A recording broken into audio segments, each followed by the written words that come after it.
kana gaba ka dage ka nace mu ina cikin zama zan zo raka kwajariya kullum kana ce zo raka kwajariya kai baraka kura da wani ban tsoro na da iskan nake ji kwakwa yake ko jagwa ko kai da Allah ka dakata ni fa ina ganin na kusa yanke alaka ta da kai saboda kai na fuskanci matsoraci ne ni yanzu har akwai wani wanda na isa in ji tsoron shi nan garin mu fa muka iskanci karkashin gada ina ga maka a Lagos mun ci Fatakur mun ci Abuja ai wallahi ina ga ma abu mutumi na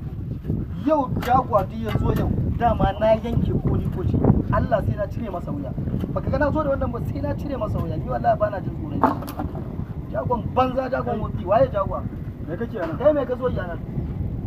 ina magana kana magana kai waye kai kun zarafi wurin matan da nazo mata na ne ko wanda zan aure matan da naka aura da Allah kai hakuri su gura kai ma wajen amma wallahi ban san kai jan wuya bane kai hakuri dan fasa ma kai a nan gurin gurin zaka iya duk ran da na ƙara kallon ku a nan gurin sai na kashe yaro insha Allah ba wanda zai sake kaji ka ja masa kunne ko baka ji ba ina zama tashi ku bar nan gurin